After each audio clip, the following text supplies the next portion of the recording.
Jadi ini adalah seleksi murni Bapak Ibu. Diseleksi di Tegal, kita mengirimkan berkas dan dukungan ke sana. Nah ini baru dapat 9 catatannya. Tadi masih ada kesempatan yang lebih lagi. Jadi teman-teman kita yang lain kita semangati untuk terus berkarya dengan baik. Bahkan kalau bisa tidak terbatas pada budidaya ikan konsumsi, ikan nila, ikan lele, ikan patin, ikan jelawat, tapi juga bisa juga dengan ikan hias, ikan gendang gendis, ulang uli, arwana dan sebagainya.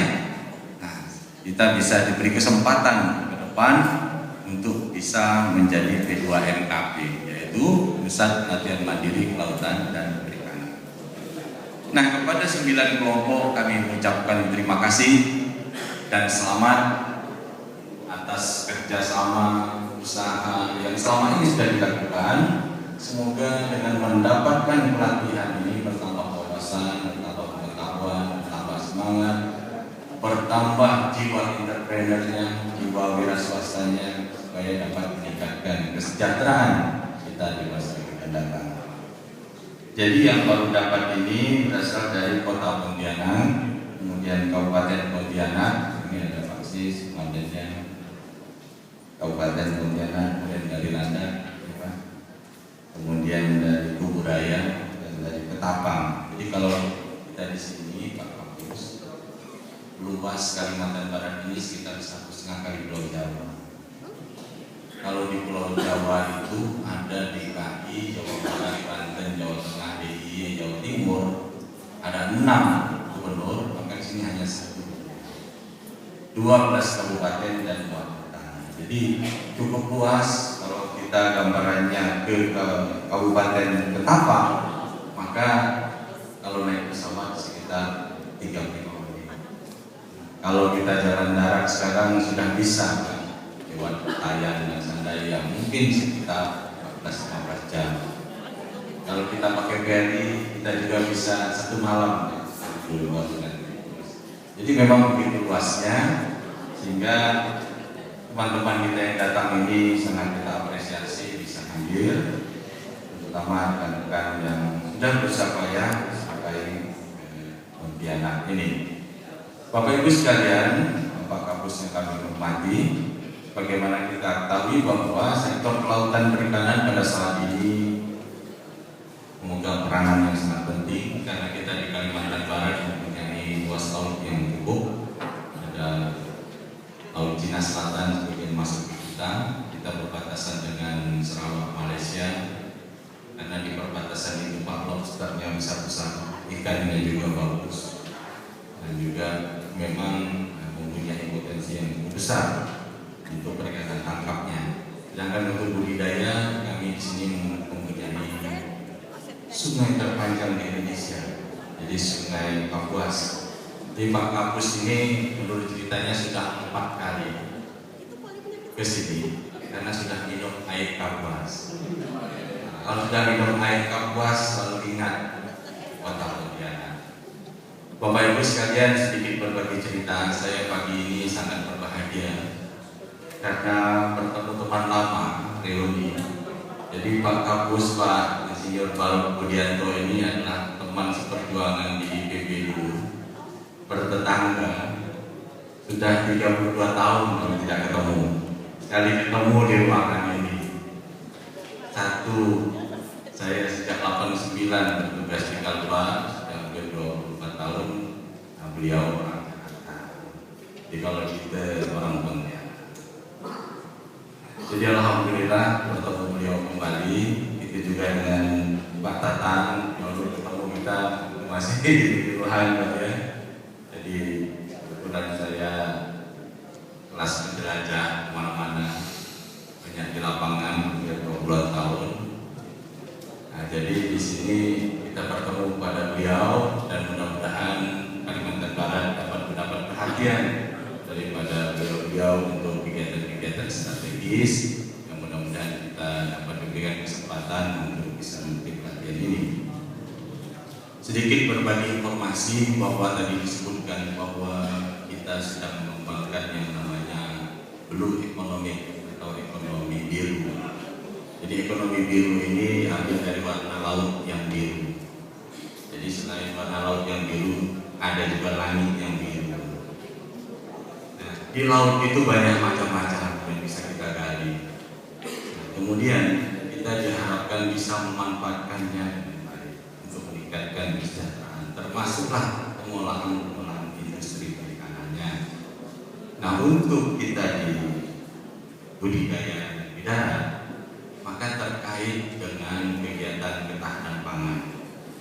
Karena saat ini sedang digagas atau dilaksanakan sebuah konsep yang namanya kawasan rumah pangan lestari.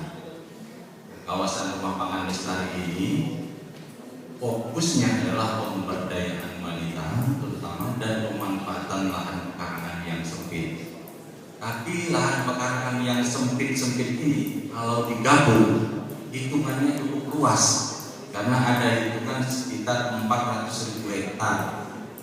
Kalau yang sempit-sempit ini digabung, nah bagaimana kita berpikir konsep rumah pangan lestari atau rumah pangan lestari tadi, yaitu pemberdayaan kaum wanita supaya bisa ditopang juga oleh bapak-bapaknya, membuat lahan pekarangan itu lebih hijau, lebih sehat.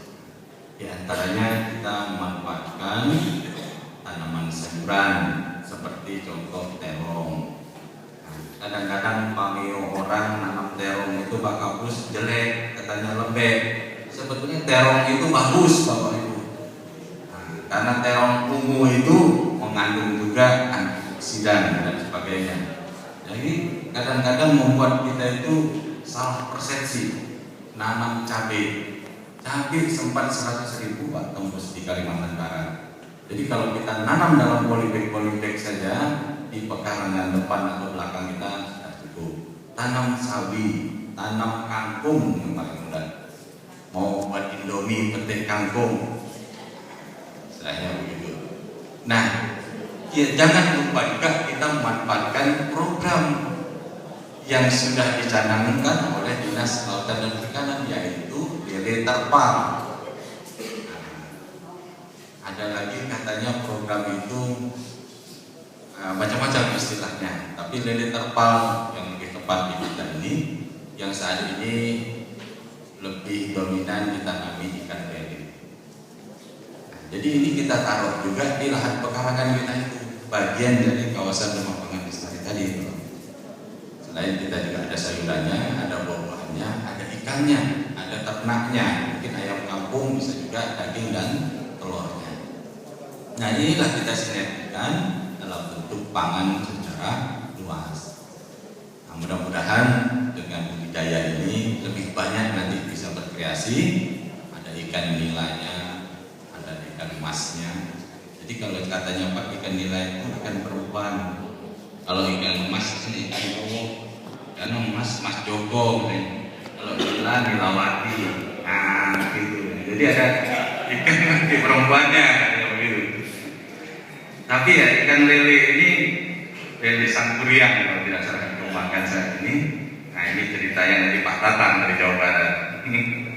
Nah, salah satu program pembangunan kelautan dan perikanan yang saat ini juga sedang dikembangkan di provinsi yang kita cintai ini adalah PUM yang disampaikan oleh Pak Balai tadi, yaitu program usaha bina pedesaan. Jadi bina itu perikanan, kan? Ada juga yang disebut dengan tangkapan, budidaya, maupun turunan hasil.